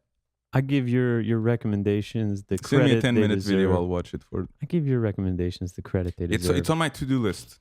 Look, it's on my to-do list. Yeah. I got a Tell me. to-do list too. Akami got killed. I'm not forgetting it. Yeah, you are. I am not forgetting it. Next week it's gone. Akami got killed. Just ask me next Saturday. Okay. Next podcast. You should check it out, man. I'm serious. It's fucking good. It is fucking good. Well, if you like the Studio Ghibli stuff, I think you'll like this a lot. Of course, they're on two different complete styles, but the darkness and some of the character storylines are really good, in my opinion. Anyways, you're gonna like that one. What else we got this week? It's a little bit of a. I thought that there was some more noteworthy news this week than there usually is, because Copenhagen's kind of a quiet place. There's not too much going on. Yeah, or maybe we're just unlucky with our sources. Yeah, speaking of unlucky, how about getting a tick bite? That sounds terribly unlucky. That was the worst transition. All right, That Denmark is enduring a terrible tick season. Researchers have captured nearly 700 bloodsuckers in just 3 hours. A damp spring followed by days of warm sunshine has created ideal conditions for wood ticks in Denmark, and up to 20% of them could be infected with the Borrelia bacteria that can settle in the nervous system and cause paralysis, Dolph. You don't want to be paralyzed, do you? No, not even sleep paralysis. There are many ticks at the moment. Nice. Great quote, Renee. There are many ticks at the moment. There's also many ants. That's literally the quote. There's a lot of ants out there right now. Open folks. quote.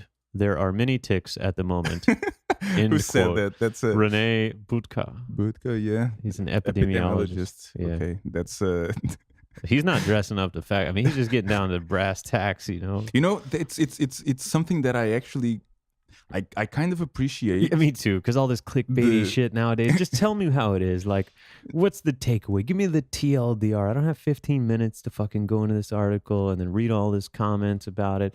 And you know what's really fucked up is with most of these articles, every time you see one of them, especially if it's on like Reddit or something like that on news, you see the headline of the article and then you click in the comments and the very first comment is like, okay, this whole story is bullshit. Here's the real story, you know? Fucking fake news. Yeah, maybe. But as I was saying, it's something that I really appreciate about the Northern European culture. Pretty straightforward. They're a lot more direct and straightforward. Yeah, not a lot of beating around the bush. It's something that at least in Southern Europe, you see a lot more of, let's say, embellishment or... Yeah, it's not beating around the bush just for the sake of beating around the bush. It's a bit... Because in the same sense... Me coming from a Southern European culture, I feel that a lot of that directness sometimes feels quite rude. Yeah, I kind of I've had to let's say learn how to not interpret it as rudeness. I don't think people are trying to be rude. Yeah, I think it's really just a difference in culture. Yeah, and very often I see people saying things just within that very straightforward manner. It's like a short, kind of snippy answer. Okay, that was like, tell me more about the tick problem, Rodolfo, and then you just respond, "Well, there's a lot of ticks right now, Ford." It's kind of like, all right, you smart ass. Well, okay, that's not exactly the example that I would choose. Give me an example. But it's more of now it's going to be tricky. Of saying, I think it happens mostly when you're trying to say something that could be interpreted as a criticism, you know? Yeah.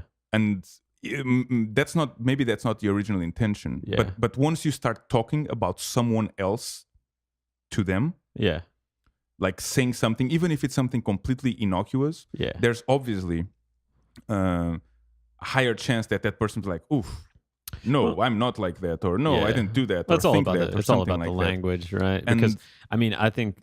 Yeah, maybe you're right. I understand what you mean. Because if you're trying to help somebody, but basically you're telling them that they're doing it wrong, like, people are always going to probably react in some sort of offended way, depending on how you word it. So if you're kind of like, it is beating around the bush. Like, some guy's riding a bike wrong, and you're like, hey, by the way, did you know that if you do it like this, you won't fucking fall off the bike? Or, you know, whatever. Like, you try to word it in a way where you're like, trying to sound helpful. Whereas, like, the other way you word it is just like, you're doing that wrong. You know what I mean? It's a little bit like that. It's kind of like how, imagine if you're at the gym and you're doing some exercise like with bad form, yeah, and someone comes to you and is like, hey, you should do it like this, and maybe they're being they're really trying to be helpful, and maybe they are not trying to, I don't know, assert their superiority over you or anything like that. But they just But come if someone across. does that, Yeah. it comes across as being douchey or rude or something like that. I get it. And of course, that's maybe a bit of an extreme example, because anyone who has been to a gym or knows a little bit about gym etiquette knows not to do that stuff. But basically the same thing happens just on a day-to-day conversations. Yeah. And yeah, it just sometimes catches me off guard, you know. I mean, I rarely say anything, but I kind of like, oh, okay, I'm sure he or she didn't mean it how I interpreted in a cunty way, like I heard it. Yeah. I know what you mean, but. And if they do, it's even better, because then we can actually start being passive aggressive towards each other, and that's fun. So, Eastern Jutland, Futon, and Zealand have been hit hard by these ticks. A plague of ticks. So pretty much everything except Bornholm. Western and North Jutland remains largely free of pests. Okay. Yeah, as many as 20% of the ticks are infected with Borrelia, so they should be removed as quickly as possible. If that gets in your bloodstream, I think it can cause paralysis. Yeah. I went camping once with a couple of friends in Gripsko, here on North Sjælland. Yeah. And I didn't get any ticks, but one of my friends, he got a lot of them. I think at least he had removed quite a few. Like he got into like a nest of them or something. But unlucky he was also, as fuck. No, well, I think it's also because he was the most active. Like I've never been camping before until that day, you know? Like I've never been sleeping in a tent only at festivals. So never like in a forest with nobody around. He's going out there gathering firewood. Yeah, stuff like that. Yeah, so it's like since we were like 5 or 6 people and I didn't really know what to do, you know? So either people would kind of order me around like, hey, can you get some wood, or hey, can you put this up or something like that. Yeah. But usually the people who knew what to do, they were the most active ones. Yeah. So you got a lot of ticks. So yeah, they were also the most prone, the ones most prone to get ticks, I guess. I didn't get any of them, but I was a bit paranoid the next couple of days. I fucking hate ticks, man. That's just something attached to you, sucking blood from your body, all kind of bacteria and viruses. Holy shit, man. And since I don't have any experience with it, I don't know like how big they are or how small or let's say how easy they are to find. Yeah. So it's like if I'm already naturally paranoid and I don't know if I might miss them or not, you know, just like looking at myself for like 45 minutes straight trying to find stuff. Looking at myself in the mirror in all these awkward positions. Yeah. Let's keep that in people's minds. Contrary to popular belief, ticks are not only found in the forest. Visitors in cities and parks can also be bitten, though. So, I guess you just got to be mindful when you're out in the grass and just general parks and stuff. There's probably some out here. In your apartment? No, in the park, like right next to us. But, ticks, no fun. Don't get bit. Or if you do, but I mean, at least remove them. You must feel something while they're sucking your blood, right? I think it's a bit like mosquitoes. They deaden. They kind of deaden. I think in their saliva, there's something that deadens it. I mean, if you run your hand over it or you look, you can actually see them. Mm-hmm. They are pretty small, but I mean, if you look, you can see something there. And especially once they start to get big, after they've sucked a decent amount of blood, then you'll definitely be able to tell. They get really white as they fill up. But I don't recall being able to really feel them at all, like just knowing that they've bitten me. No, they're pretty sneaky about it. They bite you, and then like only when you look or later you kind of, you find out, oh shit, there's a bunch of them, down near my ankle or whatever.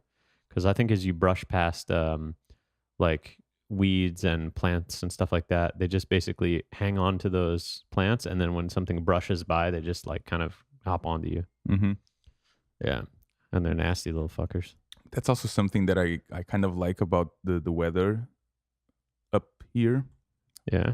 There's a lot fewer mosquitoes and stuff like that. Yeah, just because it gets really Portugal. cold. Yeah. It's like most of the insects don't have a good chance to really be able to survive the winter.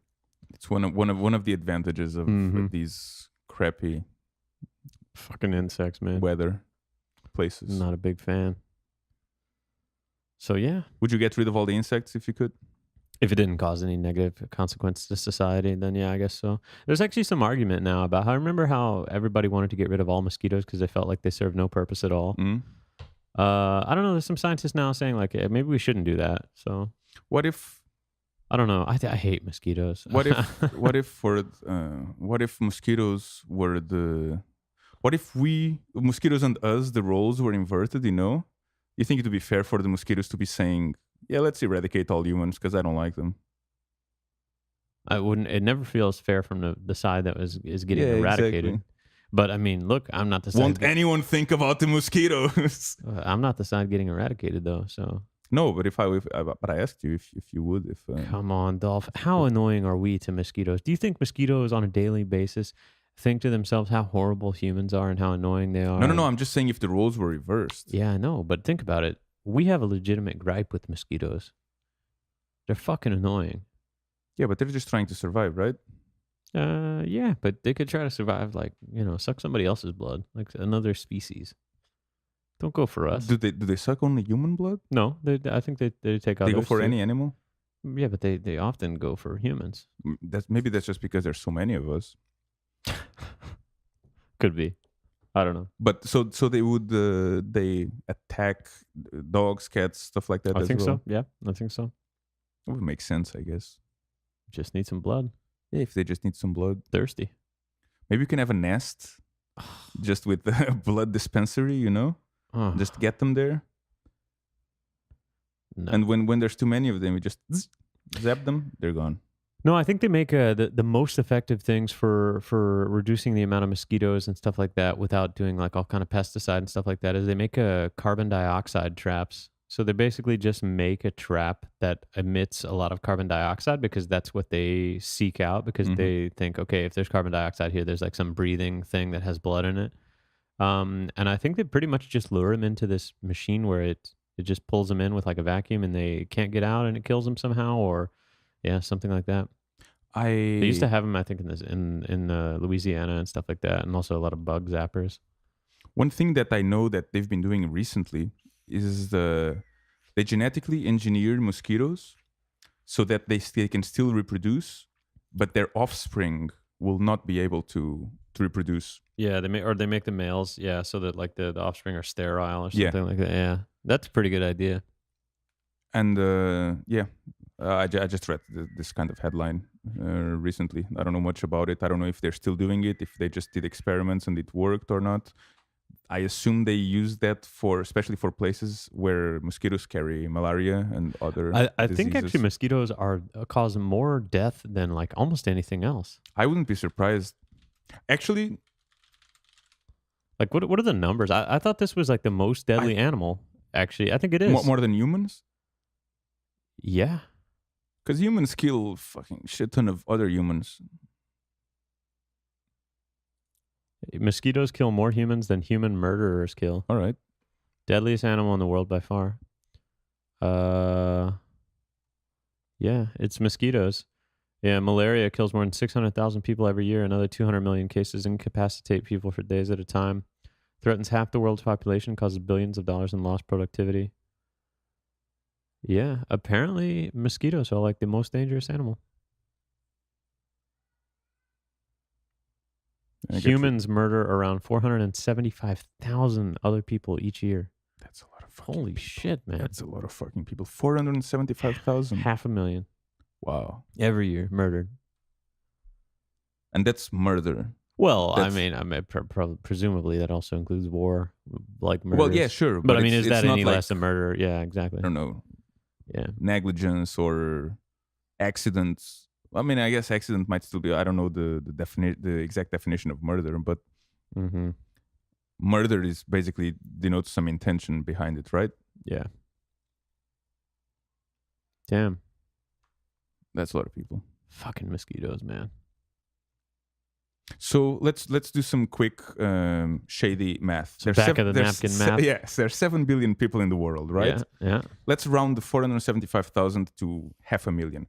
There's 7 billion people in the world.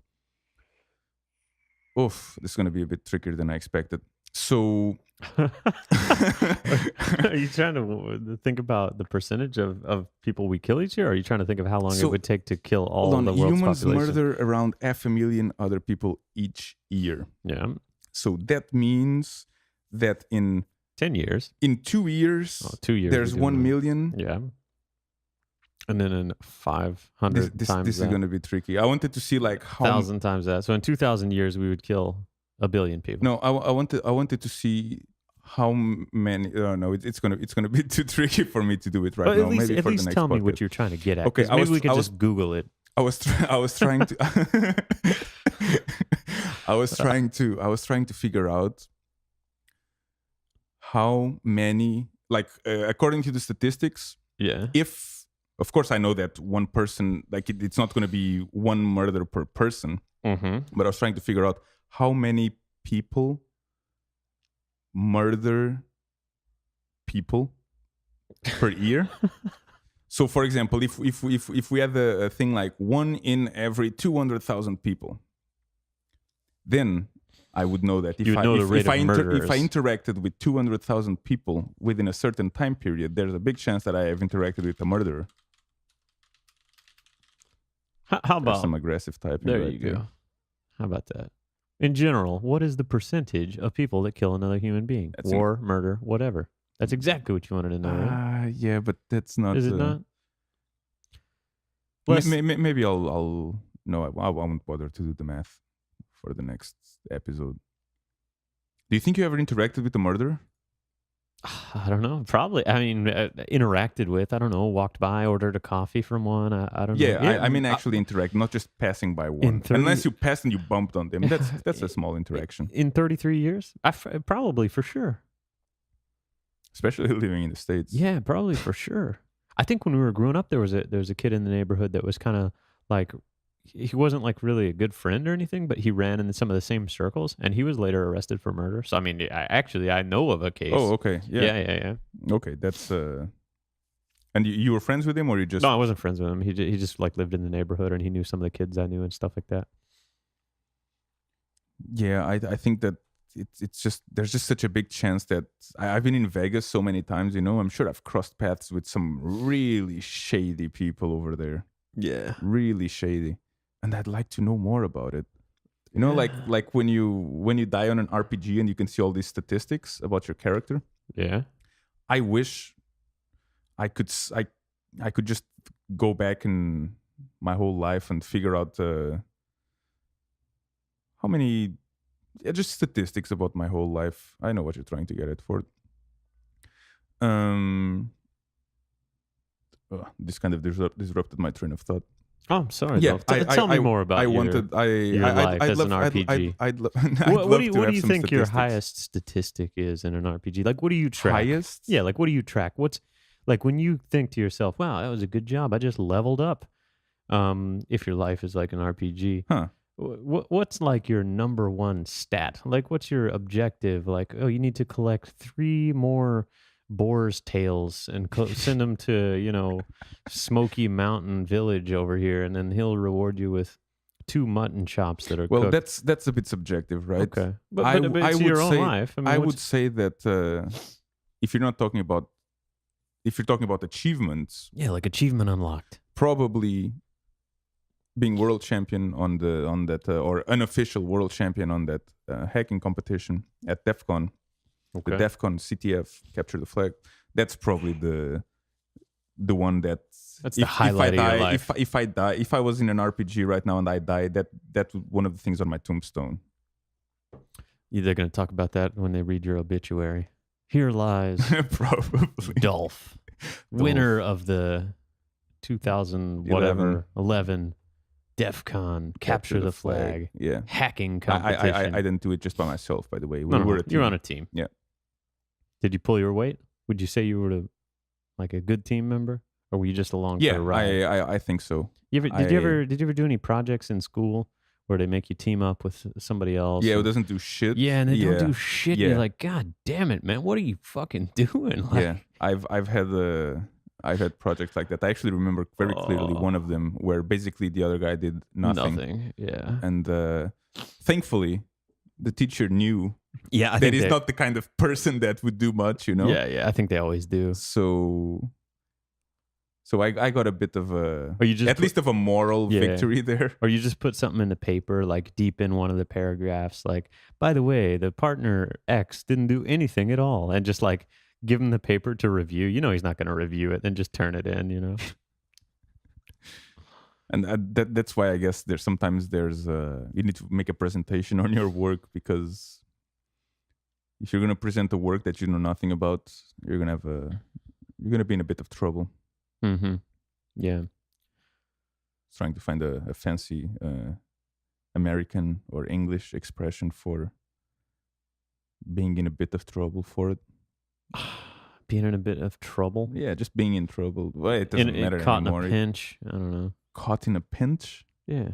What's a pinch? A pinch? Yeah. Like when you get pinched. Oh, pinched. By Okay. like but yeah, when you're in a pinch, it's like you're in a tight spot. Like you're kind of screwed a little bit. Like you got to figure out a way to get out. Caught in a pinch. Caught in a pinch. I like it. Let's see if I remember it. There you go. That euphemism. Well, isn't that what we consider? Isn't that what they're called? Euphemisms. Euphemism like is or no? No. What are those little like short a metaphor sayings? or something like that. No, I thought it was euphemism. No, euphemism is when you say something to lighten it up. So when you say something, when you talk about something, but you use a certain phrasing to make it sound lighter, kind of, it's the opposite of hyperbole. Hyperbole, is that the way? Hyperbole. Hyperbole. Okay. I'm such a chump when it comes to all that fucking English shit. Euphemism is basically lowering it to make it less impactful. Soften the blow. Yeah, basically softening it. Yeah. Gotta make it easy to digest, you know? Well, speaking of softening the blow, this is such a bad transition. Never mind. This is the transition episode. I love it. Well, somebody's got to try to do some transitions around here. I don't know. What was the other thing you were telling me? I don't know shit about this. I didn't even hear. Well, no, not toilets. Not the toilet article. No, that you need to soften the blow there for sure. But this police thing, there was somebody shot in Norbro or what? Yeah. Do you know more about it? Because I know absolutely nothing about it. It was just last night, I believe. Huh.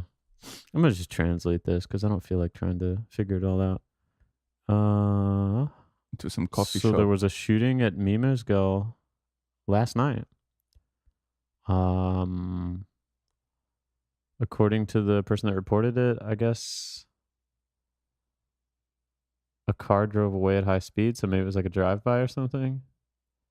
Huh. I don't know. God, I hate when there's articles about this shit because they literally provide like no information. It's like there was a shooting. Like, there was a shooting. Nothing there else. It's like thanks. So, anyways, there was some shooting, and apparently, from what you said, you saw something that you said it was maybe gang related or something. No, I think that was a different article. Okay. I don't know if it was related to this or not, but the other day, actually, I was walking on Istegel and I saw a motorbike.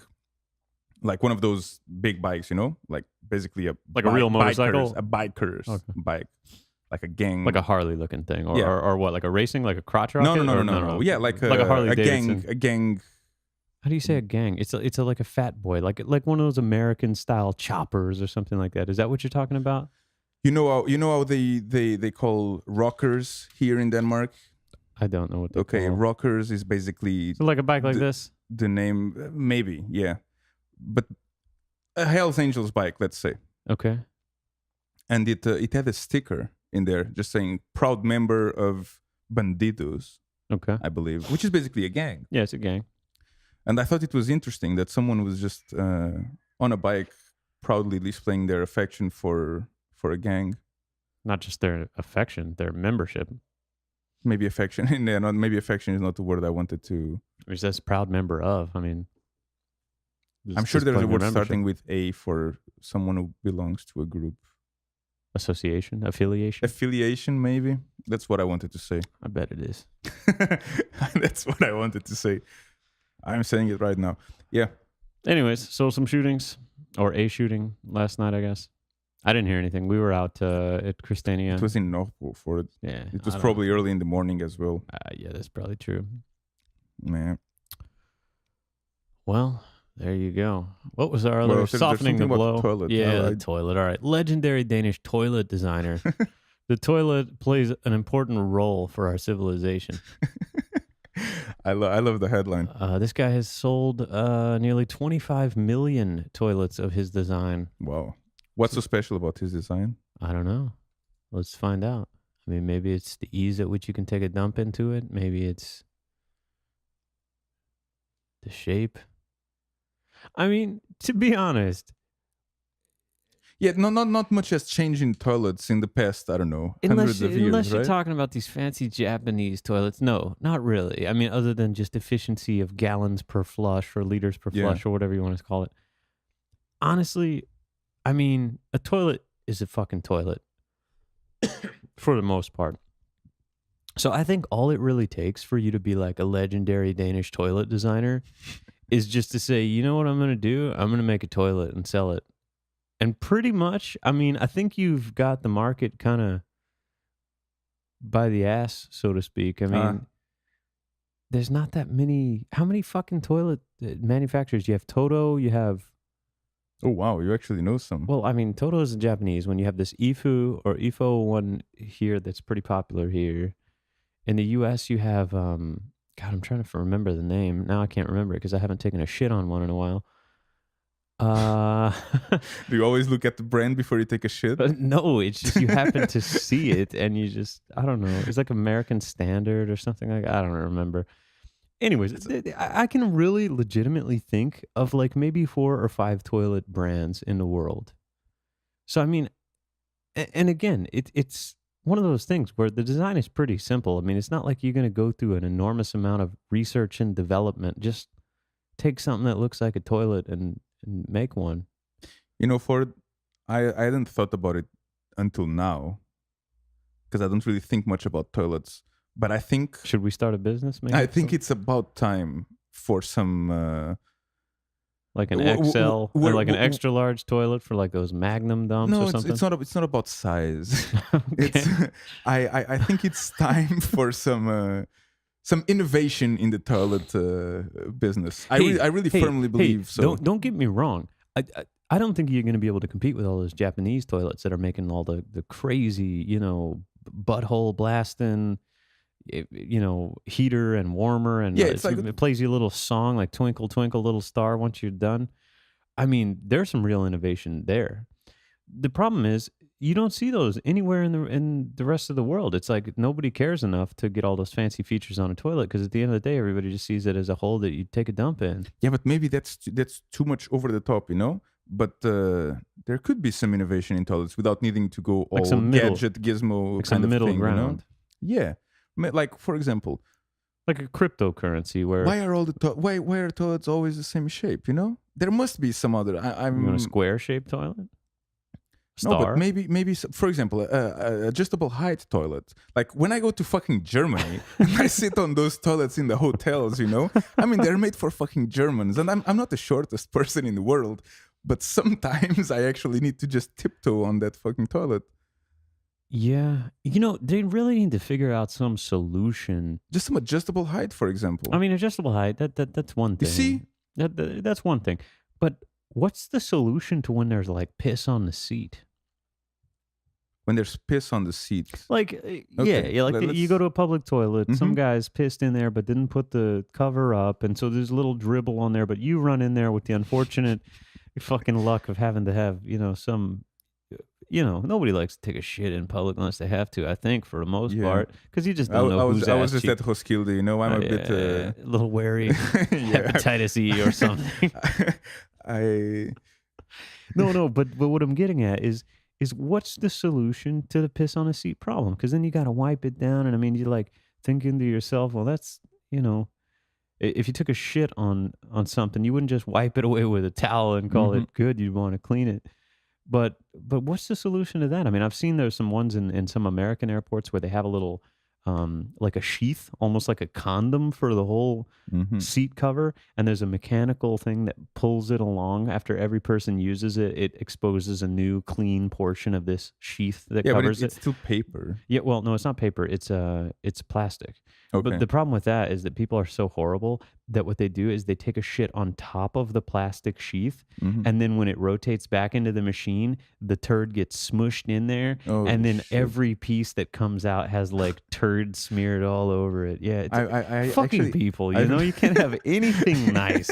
Some fucking guy's gonna. I've never seen that. Oh god, That is actually, I've never seen it's anything like that. horrible. It's horrible. It's terrifying, Dolph. I mean, it does sound like something that would just go wrong easily. Yeah, for sure. There's some guy's just gonna walk in there and just fucking do that, you know, and just giggle all the way to the wherever the hell he's going. I don't know where I was going with that, but yeah, that's the solution.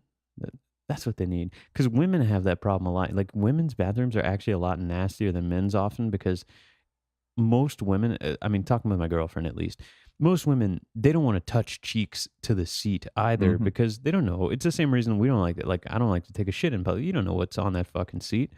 Could be some flesh eating bacteria there, you know? A tick. Could be Yeah, a tick. or a tick or a spider or something. I don't know. But mainly I'm worried about like some flesh eating bacteria or disease or some sort of fucked up shit I shouldn't be touching. Yeah, they're everywhere.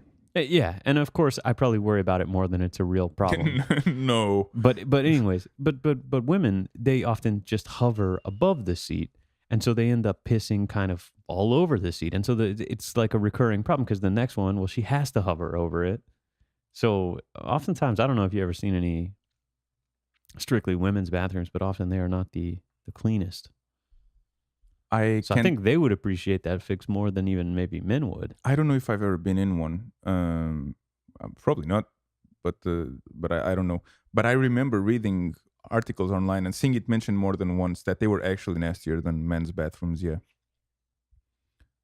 and like Yeah, and period stains then if here they're and on there and well, if stuff they're on like their that. period, yeah, then they some blood there, and then you know, there's probably a lot of times that people don't really properly dispose of everything, and oh, Jesus Christ. Anyways, What's the solution to that for it? a better fucking toilet, a better toilet experience, an extra large, height adjustable toilet that gives you cryptocurrency when you take a know, dump in it. That's how maybe you mine the coins. maybe the Japanese or anyone, but maybe you should take the Japanese design with the jet streams, Yeah. and the drying and all that, and instead of focusing on drying and cleaning the person, Mhm. maybe use streams to to wash off and dry the toilet seat instead. Yeah.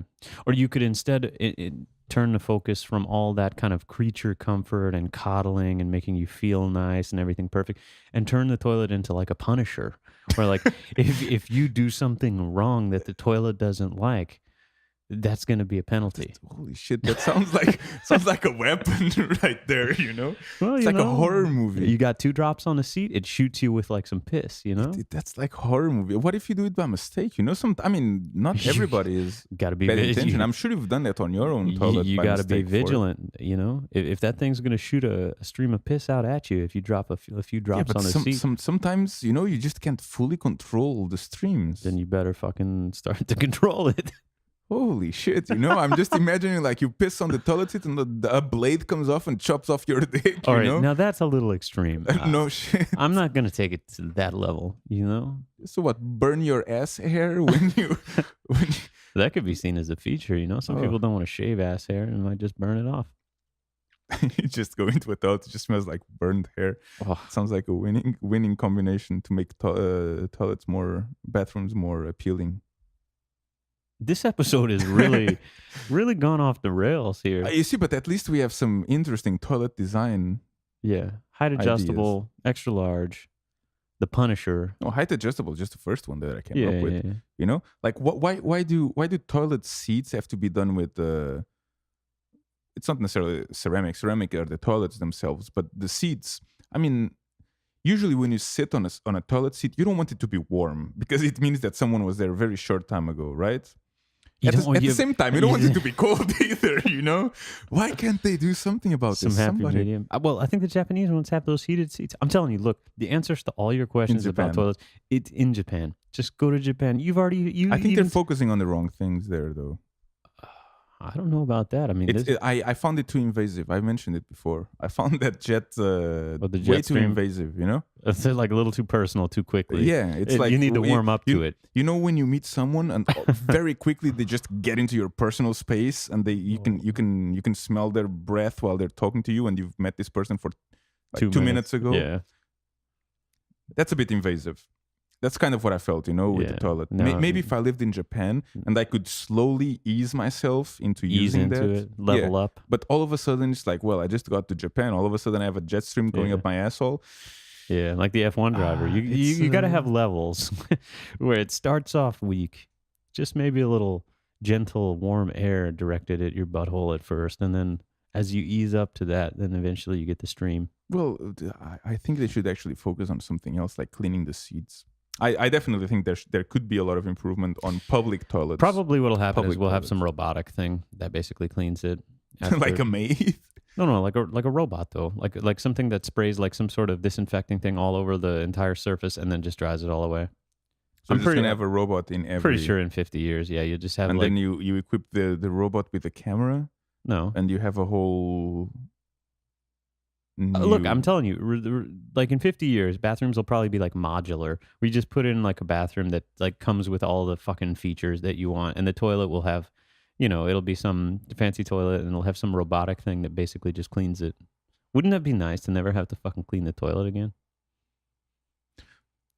That does sound nice. Maybe you can also have something that you just.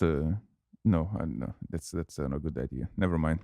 I tell you what, I was going the wrong direction. Maybe we should leave this toilet. We're going to take a week to think about all the innovations, and then we'll be back. Because I think we're actually going pretty long. I think pretty soon we're going to be up to 2 hours, and then that's going to be the cutoff. I think we're far away from. Think so? From 2 hours. What are we at? 142. 140. I was pretty close. 144. It was pretty close, I have to say. You got any final words for today's podcast? Yeah, I actually do. What do you got? I would like to personally thank Anas. I can't remember his last name because he gave us a 5-star review on Facebook. Oh yeah, thank you very much, Anas. That was. He said we talked about weed too much. yeah. I think the only thing is. I think the first 6 episodes we talked about it more than we do. I have a feeling we're talking more about it in the beginning. Yeah. But it just comes and goes. I mean, a lot of these things are not really planned, as I'm sure. But look at that! Look at that 5-star review. Somebody's happy. The thing is, I was just happy to hear that there's someone who is not like family and friends who actually genuinely seems to enjoy this. Yeah, enjoyed the podcast. I'm happy too. Well, shout out to that guy. That guy's a fucking champion. And so, in that note, if you want to leave a 5-star review or any review, just like our Facebook page, for that matter, you can get the updates there as well. Especially when we don't release episodes for some reason. Facebook, you can like it on SoundCloud. You can leave a review on Stitcher. Although I'm still not sure how many people listen on Stitcher. I think it used to be a lot more popular than it is now. But yeah, there you go. We will be back next week, barring any unforeseen circumstances, and. Hope you guys have a great week. Enjoy the sun, guys. Yep. See ya. See ya.